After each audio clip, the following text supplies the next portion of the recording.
Says it's starting. Okay.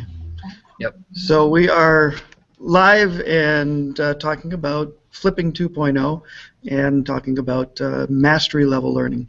So when I'm talking about mastery level learning, I'm talking about the skills and the content. I'm talking about different ways to show mastery. But again, with my AP class, you know, at some point we have to move on. When Brian Bennett talks about it, he talks about it, you stay here until, you've achieved mastery. Well, that can work and it should work, but the College Board says you're taking the test on May 10th, so, we've got to move on. But beyond that, I think, oh, now I lost my train of thought. What was your most recent question? I was just asking about letting students kind of reassess for things.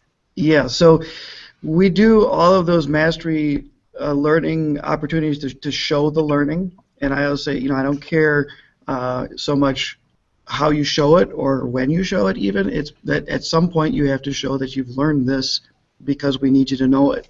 And so even with the tests, we have high-stakes tests in my AP class. So first quarter, the questions are worth 1 point, second quarter 2 points, and right now in third quarter, the questions are worth 3 points apiece. So the last test they had was like 180 points, and it was, crazy big part of their grade. But what they can do is what I call a SAIL video, second attempt in learning. So because, the first attempt in learning didn't go so well, and that's an acronym too. So what my students can do is they go through each test question that they got wrong, and they can make a video that where they explain why the right answer was right and why all the wrong answers on the question are wrong. So they're actually doing more because they have to go back and figure out why all the wrong answers are wrong, and then they submit that video to me. So they're not going back and taking the test again because maybe the test wasn't good or maybe that question just didn't work for them. And they can do it on any of the questions. They get one wrong, or if they get them all wrong, they can make those videos. So now it's more learning. It's in their voice, and they're explaining all the wrong answers and all the right answers as well. So that's the way I deal with it. But some people, Bergman and Sams used to have Moodle where you could just go back and keep taking the test over and over again. What about you, Kenny? Do you allow retakes and things?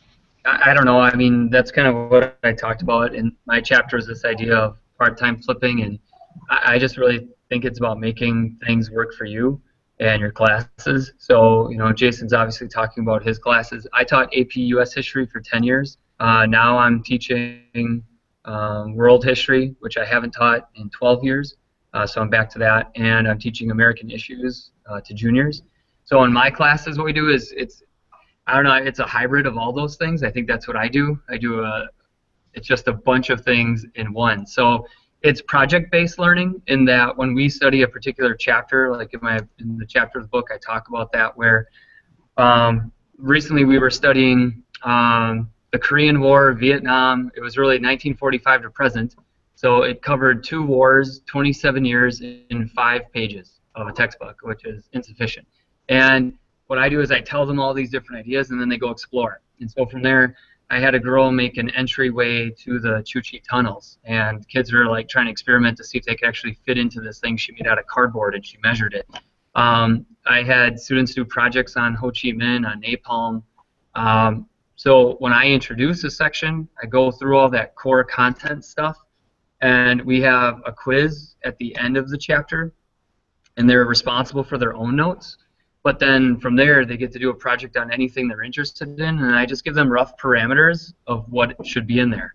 So what I tell them is, I tell them I want a lot of content. The key is to have a good amount of content no matter what they're doing. And then I'll tell them that they need to have pictures, they need to have something called a my reaction, where they're saying, I went into this thinking this about this project, and now after all my research, now this is what I think, and this is what I learned. They still have to cite their sources. When they ask me how many pictures or videos do they have to add, I always tell them, how much paint goes on a wall, and the answer is enough. And so then they do that. And then can they fix it? Yes, they can. But my reality is, I have 155 students, so in my room, my own answer I've given them is that it's due on whatever day it's due, and then they have up until the next project, up until the day before the next project, to make corrections and fix it, because then from that point on, I'm working on the next project. So they can go back and fix it no matter what score they have. They're welcome. I mean, I grade those out of 10. So if a kid has a 9 and they want to make it a 10, they can go do it. So I had a girl, she had her works cited portion. She just copy pasted websites and everything else was fantastic. So I gave her a 9.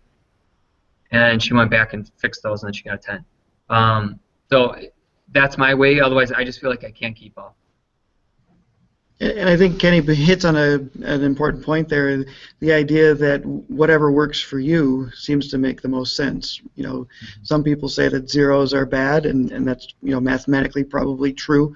But I sometimes differ with Twitter, where Twitter says no zeros ever because it doesn't motivate kids.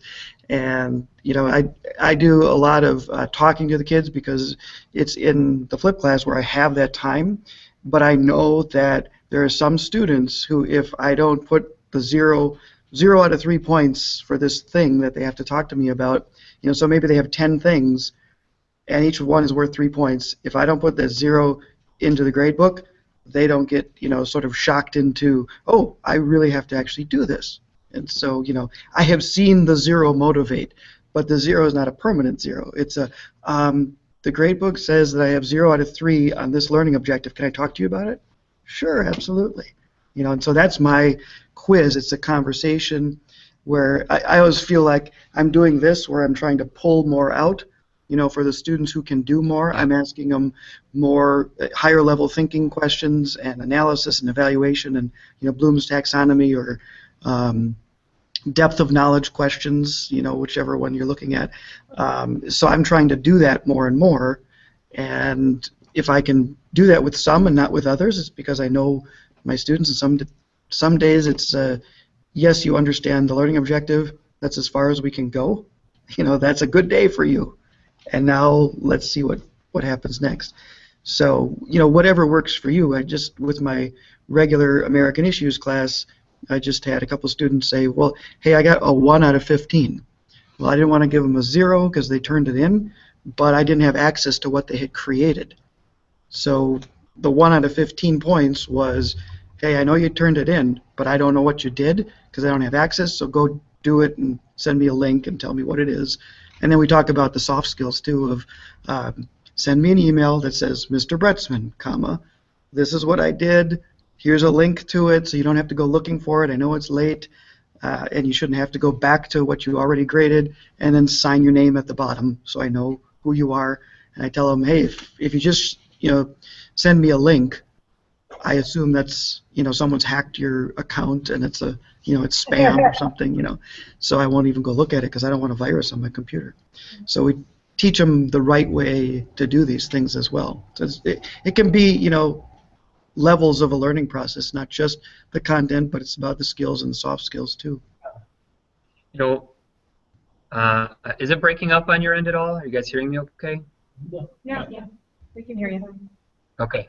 Well, just like another example, like when you're asking about project-based, like Jason has been teaching American Issues for a long time, and so this was my first year teaching it, and so I try to, you know, again, make it my own. And so what I like to do a lot is this project-based, but I really try to take away the control aspect. I really feel like I try to give up control, and when I do that, I get much better results. So, for example, we were studying Congress and members of Congress and stuff like that, and the whole chapter is about being an informed citizen and one who cares. And so instead of like reading about that, and we read it, we had a quiz on it, and instead of just reading about it, we actually went and did something. And Jason does a lot of this stuff, and he does it well. And so what we did is we didn't write a letter to a politician. This is where, you know, you'll get used to this from me. It's so broad and vague, sometimes it's hard to understand. But I said, I want you to write a letter to anyone about anything, about something you care about. And so I had kids write letters to politicians. I've had kids write to our school principal, to our school board members, to the Department of Public Energy. I mean, they wrote to foundations about helping birth defects in babies. And so any way I can get my kids to go try new projects that mean something to them, where they take what they learned and then go do something with it, I really feel that that's powerful for them. So that's what we're trying to do. And then as far as grading again, if you're asking about zeros, yeah, I do have some zeros. And it'll be that, like Jason said, a lot of times it's a shock value. You have to, some of the kids won't fix them, and you hope that it encourages them to. So that's why I do it. We're trying to get them to be encouraged to say, okay, I have this and I want to fix it. So I keep telling them let's fix these zeros. And that's what we're trying to get them to do. But they themselves have to want to do it. So we should stop talking for a second and let you say more. We'll do that. Jason, I was going to just make a quick comment to you guys. Like they stated, I was a former history teacher, coach here at North, and for the last 7 years I've been an assistant principal. And I forgive you. Going into the process, I was just doing my PLC walkthroughs. I work with the social science department, and I came in and was absolutely blown away by this group because they were doing Flip 2.0. And I just started to pay attention, listen. I didn't know very much about it. Of course, I've heard it as a new, I don't want to call it a trend. It's definitely changing the way that our kids are learning, and I appreciate that. But was just sitting back and had to interrupt them and tell them how impressed I was with the work they were doing. And so this group's done such a great job. Before I walked out, Amy turned around and Julie went and said, "Here, read chapter 17." And ironically, it's been a great thing for me since that day. I've been hired now as the principal of the 6A high school, so I will be taking over next year, and I'm going to work with this group, and we're going to flip faculty, we're going to flip some PLC, we're going to do some things that's going to help with our staff. And I just wanted to say congratulations. We appreciate everything you've done for this group. I have to step out for a meeting, but I just wanted to say that before I got out of here. Well, thanks very much for, first of all, coming to that meeting and then noticing what they're doing. That's a very important part, that that administrators and teachers are working together, and that you're sort of doing the personalized PD yourself, and we're all learning this stuff, and I think that's fantastic. And definitely the book Personalized PD, Flipping Your Professional Development, you should probably get a copy of that for everybody in your school and your district. There you go. All right, Jason, thank you. Good to meet you. Thank you. Are you guys one-to-one? Yeah. We are now. Yeah, we're one-to-one with Chromebooks now. Now being this school year? Kenny, is this the first year or the second year? Well, sorry, first of all, mine is breaking up a lot over here, but this is year 4 of our rollout. So now we're complete that every single kid has a Chromebook as of this year. This is year 1, every student has one. Can you guys still hear us? Because you're frozen on my screen. We can hear you, but you're frozen on our screen too. Oh, there we go. Okay. It looks better. Yeah, now you're moving again. So I have juniors and seniors. So last year the freshmen and sophomores got Chromebooks, so I didn't have any of them. So I had, so I've been flipping for I don't know how many years, but I had 10 Chromebooks, and we were a bring your own device school, so you could bring your cell phone or whatever else. But we had to do a lot without technology, so it is doable. It's just completely, it's just a lot easier to do it with the one-to-one and all the technology at your fingertips. Because then you can talk about the soft skills and the research and the curiosity of, if you don't know something, well, that this is not a typewriter that we're giving you. This is a device to connect you with all the information around the world that you need at any point in time. So it just makes it easier, but you can certainly flip without the technology. They're just different hurdles. I think from our end, especially, I teach U.S. history, sociology, and pre-AP geography, and wanting to do more of the project-based, but getting into the computer lab is really, really difficult. And so we have a lot of students who do not have devices. And so it's... So can they bring their devices?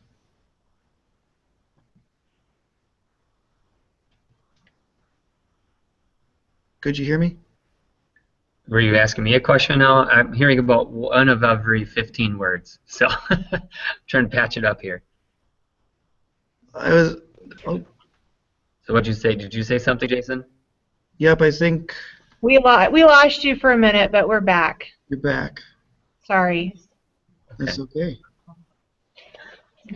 We were Yep. Amy was talking So about what was the? we're not one-to-one, and just So I was- wanting to do project-based learning, but not being able to get in a computer lab or having kids. We have some low SES kids that don't have devices, and just trying to find creative ways to work around that. Yeah, and we've seen that in a lot of different places, and I think first of all, if some students can bring, if you are a BYOD school, that's helpful in putting students in groups. We've done some things like that in the past where one person with a cell phone or one person with a laptop or some other device, in the group. So we're using the textbook, we're using some resources that the teacher has found, and then we're sharing that device, if everybody is okay with that. And then, getting into the computer lab, sometimes I would just go and reserve it on certain days. I'm like, I don't know what we're going to be doing, but I'm probably going to need it. I do that too, Yeah. but Good. we're so limited. And then everybody gets mad at you, right? Not Yeah. sometimes. And then when we have state testing, it seems like they reserve every computer in the whole entire building, and that can last for weeks or a couple months. So that proves to be difficult sometimes. Is there a movement toward one-to-one, or is that far off?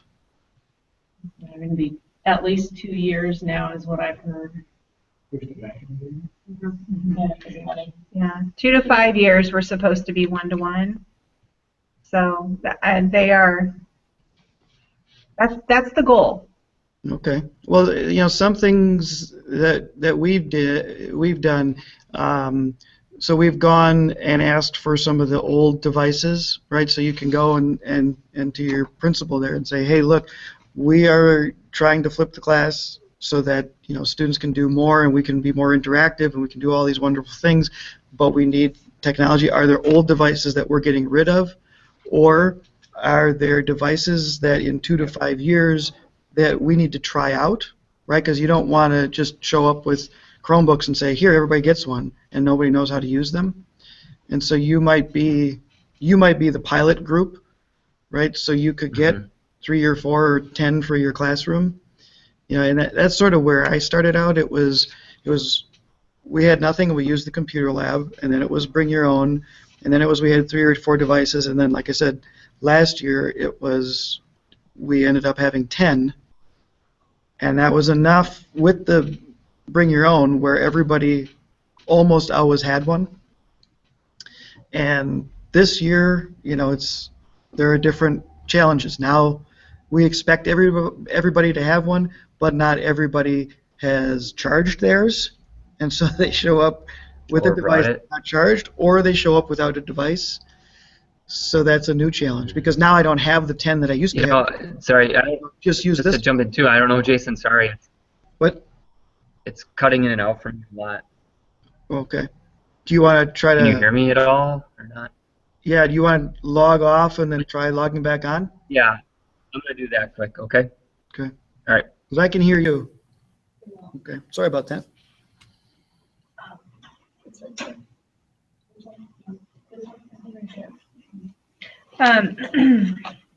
Let's see. Jason, do you do any project-based learning in your classes? Or do you do like Genius hours or anything like that and how do you incorporate that with your regular curriculum if you do stuff like that? Well, so in the AP class, we do what I call Genius Month, but it's after the AP exam because we have that month.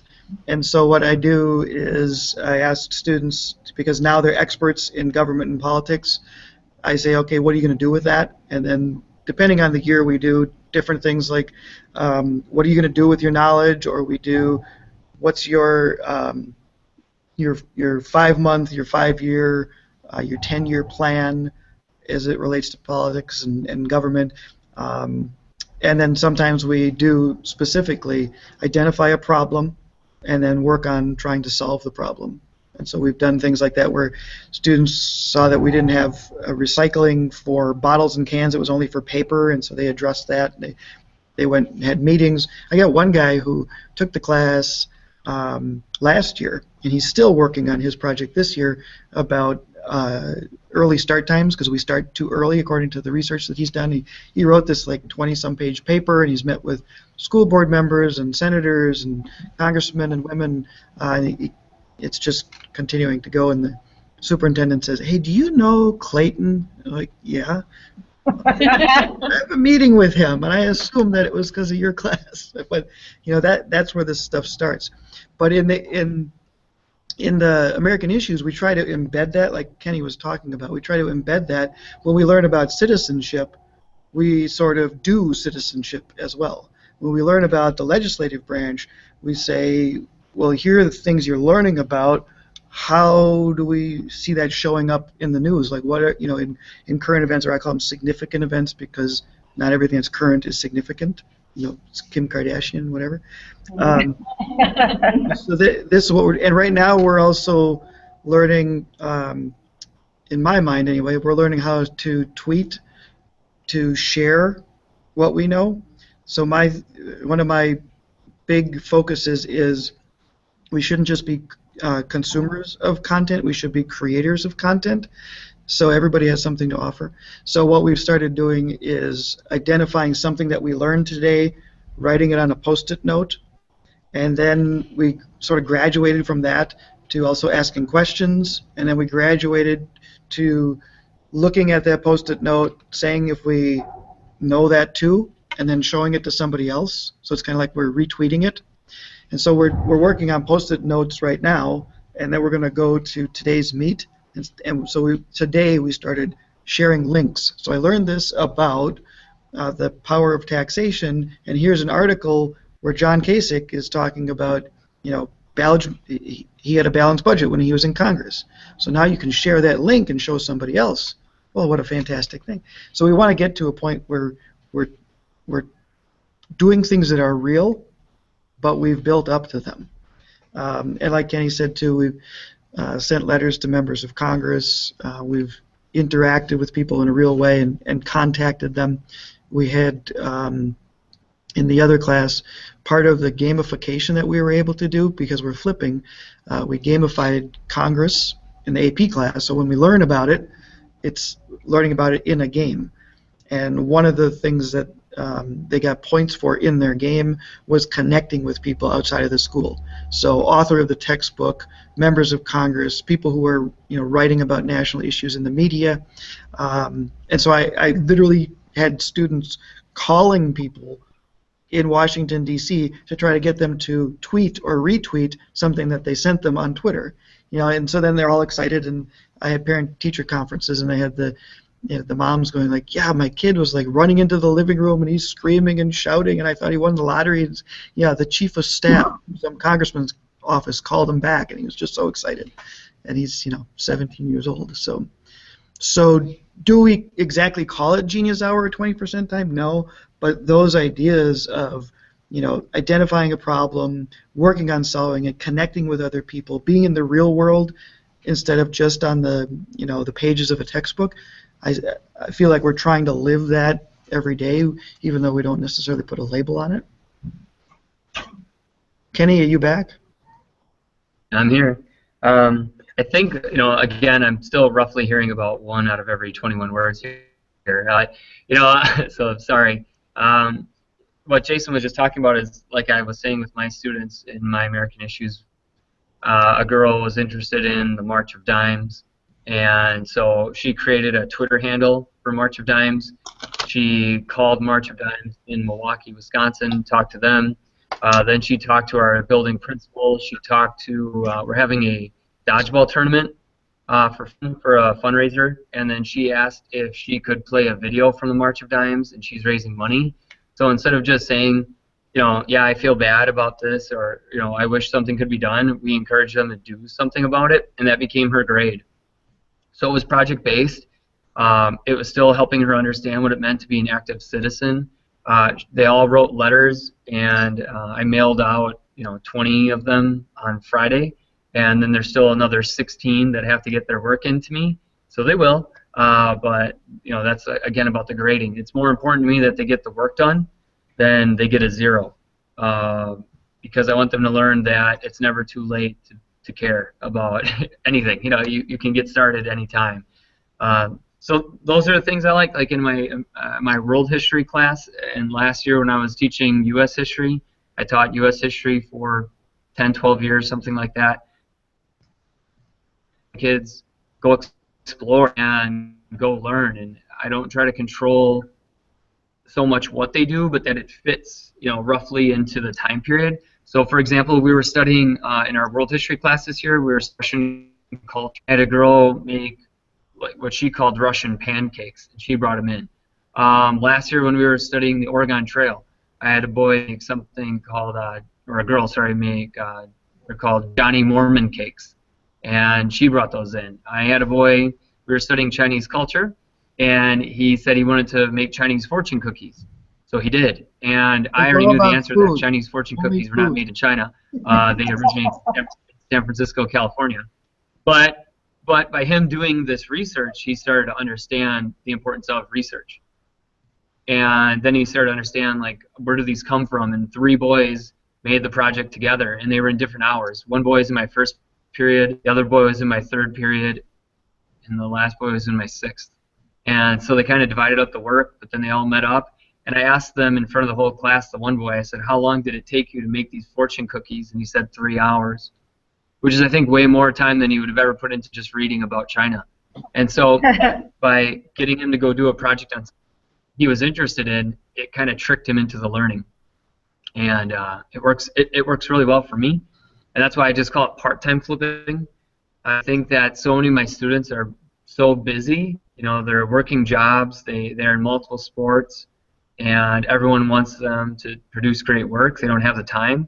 So that's why I just kind of call it part-time flipping. I have them do a little bit more of what would be called the homework in class. They're reading in class, but then they also work on projects in class all the time. They work together, so all that stuff works out well for the kids. I think they really like all the choices. They always say that. They like the choices they have. They like, when we do projects, I have a list for my students of currently 64 tech options that they can use to create a project. So the basics are Google and Prezi, and that's always like, and then we do Padlets more. We do Weebly, Wix, Glogster, Padlet, Pinterest. They make Fakebook. They do tons and tons of projects. And then something I like to say is stack your tech. And my kids just use a bunch of different technology tools. We just pile them up. So I had a girl. We did a bobblehead project, and a girl made a doceri video. That she put the doceri video into a story jumper. And she took the story jumper and she made that into an Erasmus video that played off of your cell phone. So I think one of the earlier questions, though, you guys asked was, what do you do if not everyone has technology? And I know Jason talked about that. I could hear some of those words. I think a good website is the Donors Choose website. I don't know if you guys have used that yet or put in for something. If I had a class of 30 kids, if I could get 10 iPads or 10 Chromebooks, I'm in good shape. I just alternate when you use it. I try to tell my kids at least a week or 2 ahead of time when their projects are due, so that if they can't work on it at school, fine, then you can work on it at home. We're fortunate here. We have wireless internet hubs that the kids can take home. We have 5 of them.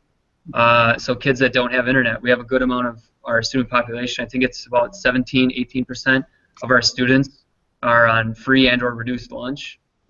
And it's called, so a lot of those kids also do not have internet at home. It's called a MiFi.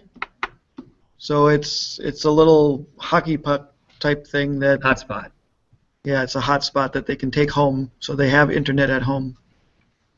So they can check it out from. And they can even. Yep. And so that's an option. It is free for them to take home and use. Freeze. Oh, no, you're back. Just a couple more ideas. Sorry if I'm jumping in, Jason. I'm not hearing you at all. But a couple other things I would do is just get creative with like sending out feelers to local businesses. Time out, Jason. Yeah, let's see if there's another question because I'm not even Sure. sure we can be heard or they can see us right now. Okay. Julie, you still there? Yeah, we're here. Okay. Can you send us some of those documents that you use, like your 64 options or some of those things that you said that you use in your class? You can buy it for $100 on Teachers Pay Teachers. No, I'm just kidding. Yeah. I don't know what Jason. Jason, you can tell me later what they asked, and probably the answer is yes. I'll help whatever way I can. I just don't know what the question was. Yeah, we can send you whatever we've got. We're happy to share. I just would really like the local project-based options that you use or ideas. I try to do a lot of thinking outside the box things, but if maybe you thought of more options, I would really appreciate that. Absolutely. And another good thing is to ask your students. And the way I've tried to do it, and I can't remember who started it, but I learned it from Carl Lindgren Stryker in California, is the bad idea factory. So I ask my students, I tell them they've been hired to be in the bad idea factory, and so their job is to come up with the worst ideas ever. And I ask them to come up with the worst ideas in order to show learning. And they work together in groups of just brainstorming and writing things down. And then I walk around and they tell me, oh, look at this one. And they say, oh, that's a bad idea. And then, oh, this one's even worse. Oh, now that's a really bad idea. And then I tell them after we get a bunch of those, I tell them that they've been reassigned to the quality control area of the company so that they've got to take those bad ideas and make them useful. Because what used to happen is I would say, what's a good way or what's the best way to show that you learned something? And they would say, PowerPoint and Prezi. And that was the end of the discussion. And that just wasn't good enough for me. So, they come up with some really wild and wacky stuff. And then once they tweak it, then we go, oh, okay. So, yeah, you could sing a song. You could dance. You could have a puppet show. You could make a video. You could draw a picture. You could create a picture with S'more or Pictochart or Padlet or Canva, poster my wall. Okay, so you have options. You could do a Google Hangout on air. You could interview somebody from a different time period, even though they're dead. You could do any host of things, any kind of goofy things that you came up with. You could adjust them. The key is, how can you show that you know something? Yeah, maybe you could use a box. You could think inside the box if you just bought a refrigerator. Right. But definitely we could share those lists with you. But let your students create and who knows? You'll create your own list and then you can say, well, last year or 2 years ago, students did this. Yep. I had one girl, she made a Gregorian chant like it was Monty Python.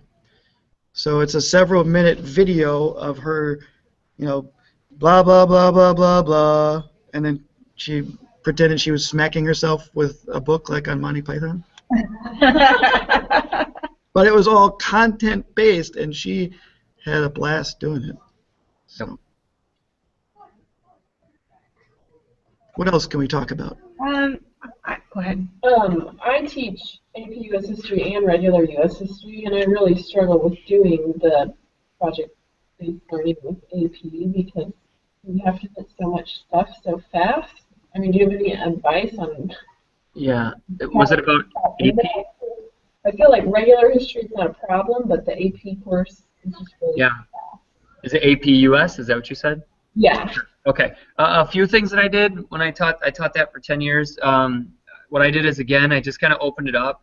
So I had, I called it political debates of historic events, and I just chose something like however many kids you have that you can have them partner up. I mean, I don't know what your class numbers are, but I had maybe 14 events So in case I had 28 kids, they got to pick what topic they and their partner wanted to debate.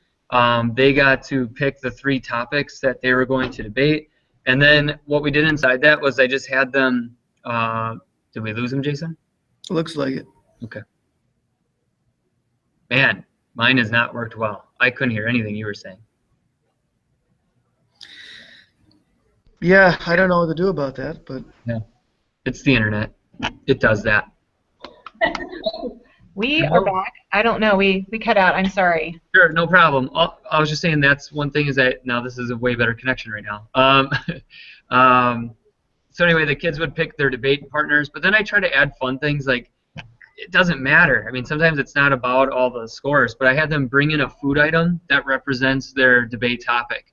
So kids had a debate on Abraham Lincoln, and he was known as a rail splitter. So a kid brought in Kit Kat bars, like the single ones, and then he split them, and he's like, now it's railroad tracks. And I was like, yeah, we get Kit Kats. I had a kid do a project on, or a debate on the atomic bomb. Was use the atomic bomb inevitable? And then there's a pro and a con side. And one kid brought in atomic fireball candies. Another kid brought in cupcakes because they look like mushroom clouds over the top, and they put orange frosting on it. And then I just don't try to control it so much, but they had to use documents. They had to each have 10 documents in their debate, 5 in the affirmative, 5 in the negative. Another topic I had my students do in AP US was I called it Music Mondays. And so once the exam was over, to keep them coming to school and hopefully having fun, I gave them anywhere from, I don't remember, I'm going to think now like 1940, I'm not sure if that's right, 1920, yeah, probably 1920, 1920 forward. They had to pick 3 songs. They could work with any number of people, 1, 2, 3, 4, whatever. But then they had to dress up like the time period. And then they had to find songs that were social, political, economic, or military. So if you're writing essays, those are what you want to work on. And then one I just called the fun song. And then I had also tell them they would just put those on Edmodo. They'd have the lyrics.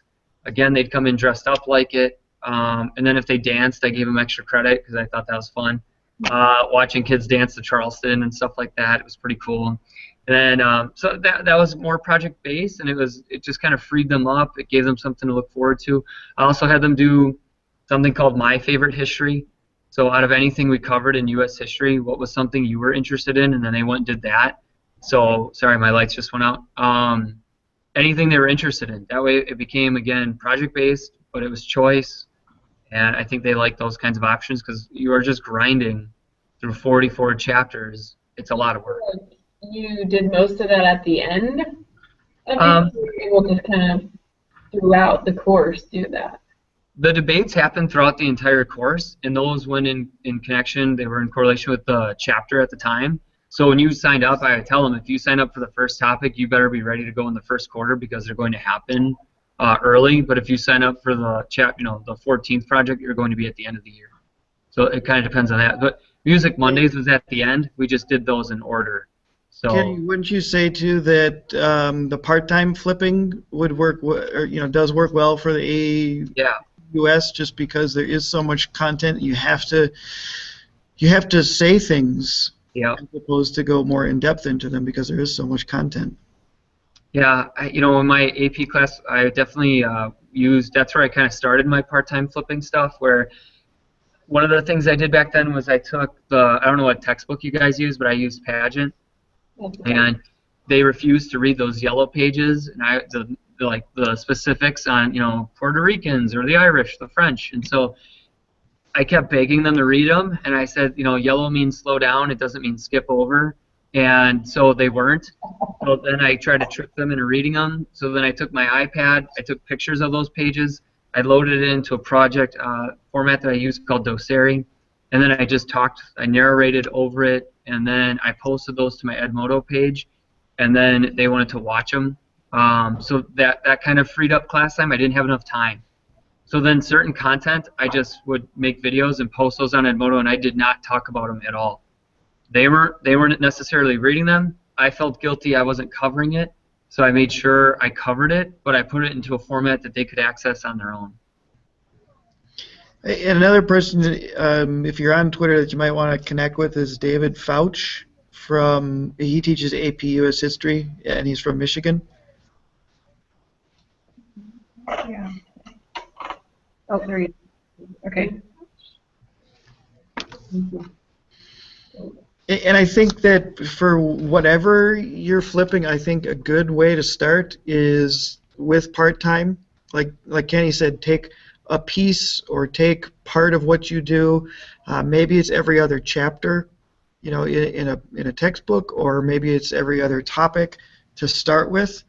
And if you look at this like it's um, a 2, 3, 5 year process even, where you're getting to where you want to get to do like I did, which was flip everything all at once right from the beginning, it's a bit overwhelming. And by the time you do that and students come along with it, it's January and everybody's sort of burned out. There's a lot of Yeah. learning that goes on, during that time, but it's a lot of work and it's a lot of preparation, and it's a lot of learning for students, right? When they're going home and baking things for 3 hours, they can't do that and sustain that, unless you build it up for them. Yeah, I think that's a good point. One of the things I tried saying in the book to help people with that is I think a lot of us are type A, and like Jason said, we want to get stuff done now, and we want perfect now. And I gave up that idea, whatever that was, 6 years ago, 7. Whenever I first started, I thought, I'll start at this point. And then it was around second semester, and I didn't tell my students or parents or anyone, and I just said, I'm going now. And I just decided, and I pulled the trigger and went. And then it was great. And what I tell people all the time is think about something you hate. Like if there's something in your content that you hate doing, flip it. You'll hate it less. Or if there's something that you really, really love, then you can flip that. So like for me, I hate introducing projects all day. It drives me insane. So to have to explain the same project 4, 5, 3, whatever your number is, 3 times in a row, I'm tired of it. So what I did is I flipped all my instructions to any project. And then I post all of those to my Edmodo page. And then I tell the kids typically at least 2 nights ahead of time, hey, the project is there, watch it. And then when they come to class, I say, did you watch the video? And the question we always get is, what do you do if no one watched the video? Well, then I ask general questions like, I'm making this up. They're like, how many blah, blah, blahs need to be in this project? And then they'll say it. And the kids that don't answer, I go, you didn't watch the video, huh? And then I tell them, before you start, go over there with your computer. Or if you don't have enough, tell someone to borrow someone else's computer or laptop or phone and go watch the video and then join us. So. And what that does too is it makes it so that you are spending your time together on the most important things, which is talking about the content and talking about, what can we put into this project as opposed to how many of these things need to go into it. So you're talking content, you're talking about really making the project. And I will tell you, perfect, you'll get there. Maybe someday we'll all get there. But I wish I would have known then what I know now, because, well, first of all, when I started making videos, I made one video on one topic, and then I stopped and went back and edited it and everything else. I learned that what I can do is, so I put I did my hair and my makeup, and then I made videos, The hair part. Right.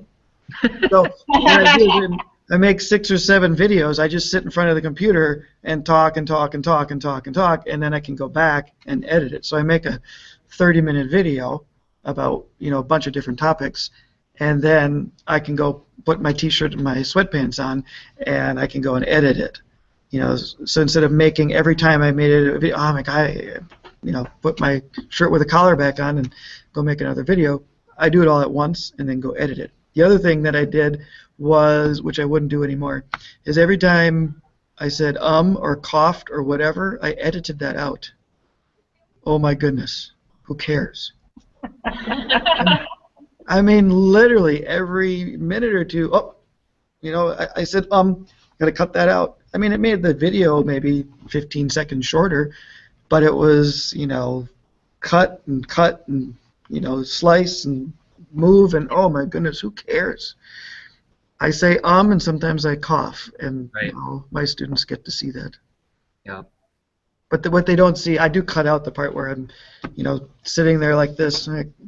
I do that for a minute or two with the camera rolling because I know I can cut it out. Yep.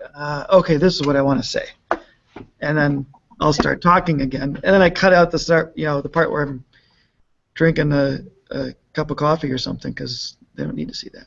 And I think those things that Jason is bringing up, those are important too. Some of our students' favorite videos are when we're just being ourselves. Like, Jason will have his boys, photo bomb or video bomb his production, and for me, it was cuter when they were younger, but yeah, now they're 22. It's kind of weird. No, I'm just teasing. He's 8 and 6. So, but yeah, just trying to put our own personality into it. Like we were just seeing another teacher in our building. He made a bunch of videos and he was wearing different hats in every single video, and like one's a ski mask, and I was laughing, and I think it keeps them going. Like the kids are kind of wondering, what are you going to do next? It doesn't have to be elaborate. It could be anything, anything that you put behind you, or changing the background, or they just like that stuff. So stuff to change up the video. Poor Jim Kearns. Can't stop paging him. Get time for one more question? Sure. You have a question? This is Joe back here. I'm Joe. I teach math. Oh. And I've been flipping for about a year, and I just got to the point where I started flipping geometry a little bit over a year ago, and I'm at the point now where the videos are made, everything's ready to go, but I feel that my kids in geometry lose like a little bit of momentum. I mean, I think it's just the end of the year maybe, but they lose their momentum with all this, and I didn't know if you had any ideas or strategies and I'm trying to think of like more project-based stuff that they could do. And I think I'm just talking out loud and trying, because sometimes I get better ideas. That's important. Just what you're doing is important, and that's what Jason and I say all the time. Is like one of the best things that has helped us in our career is that we're close by to each other. Mm-hmm. And he'll walk in my room and go, "Hey, I'm thinking about this, this, and this," and then I'll say no, or how about you change that? And he's like, "Great," and then he walks away. And sometimes we need to do this stuff, so talking about it out loud is perfect and fine. Because like I started grouping my kids in those classes. I had them like groups with kids of different ability levels in those classes, and then I attended like a flip con or something like that, and then they said, no, put the smart kids together, put the low kids together, and put the kids in the middle together, and they'll actually work better. And I've noticed a big change. I've noticed that they've worked better in those groups. But the kids that are the smart kids, they're so far ahead that they work through everything so fast that I'm trying to think more of the project-based learning. I'm just trying to figure out projects to do, because I've never done anything like that in a math class. Because it's always been so cut and dry, and let's get through as much material as we can, as opposed to going more in depth. But and I would say that you don't have to think too hard. It's okay if you let them do that. If you say, we just learned, or you should have just learned this geometry concept, where do you see it in your real life, and what can you do with it? So like, how can you apply this? Look around the room here that you're in. These are all geometric shapes, and they all have, right angles and whatever you're studying. Redesign the classroom so that all of the things here fit. Yep. That's just my first take at it, but or you have a bedroom, you have a living room, your sister always wants to sit on the couch, and that's the most comfortable place, so redesign it so that it's more comfortable for everybody. Or what can you do with this? Can you go and find examples of this around the building? Right? Everybody else is going to be sitting at their desk, right. Working on the odd-numbered problems. You've already done those. Fantastic. Now go find an example of this. We got this one iPad from Donors Choose, and we want you to go take pictures of these things. Yeah. It could be, like I said, something that they create. Could be something you create. Have you used Breakout EDU at all? Mm-mm. Because that might be another interesting thing. So, do you know about Breakout EDU? Breakout. Yeah, but there was like they have like we're in Kansas City. They have Breakout Kansas City where you have like that. You're in that locked room. Yep. And you have to figure out the code. Is it similar to that? Yeah, except it's a box, and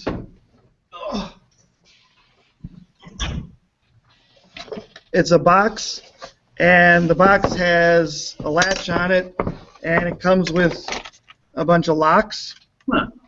And another box, and so all this stuff, you put 3 or 4 or whatever different locks on here, and then students get clues, and then the clues lead them to getting the combination for the locks. Some of them are letters, and some of them are numbers, and some of them are push it left, right, up, down, that kind of thing.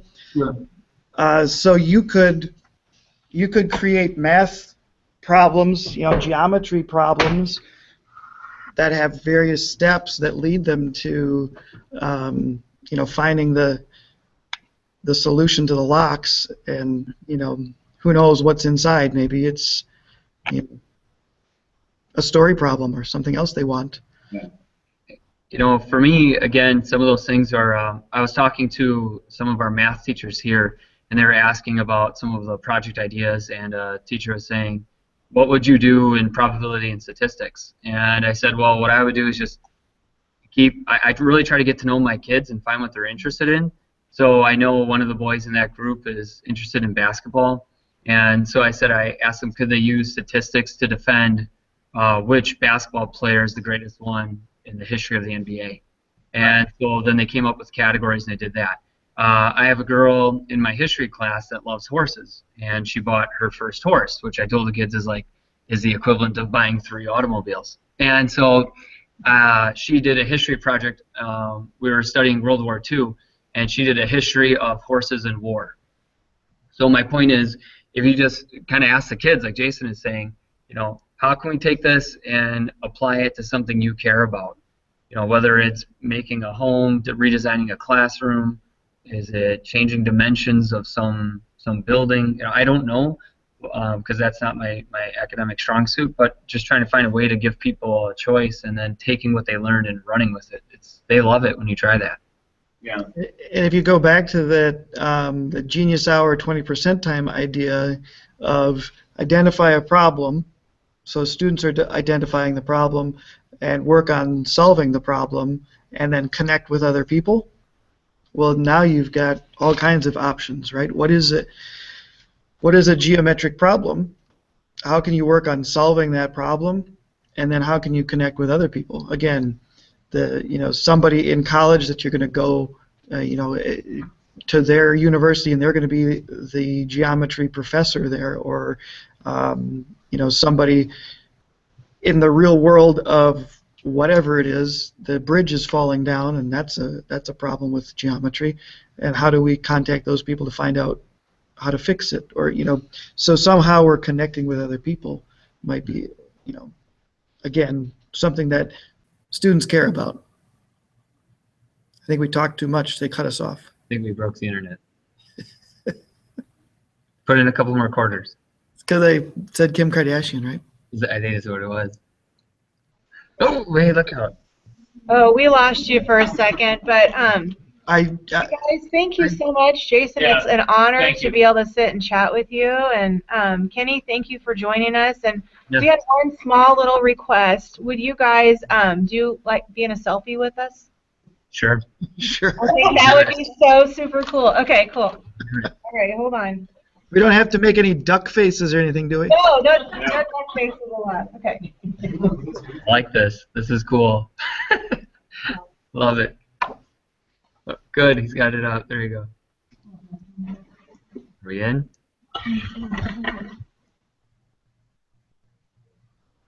Nailed it. Cool. Thank you guys so much. Appreciate it. No problem. Anytime, and let us know how we can help in the future, or if you need somebody to, sit next to you and nod their heads and say, yes, get them devices, get them one-to-one, or whatever it is. Let us know. We're happy to help and keep learning. Awesome. Thank you so much. Have a good afternoon. Thanks, you. Take care.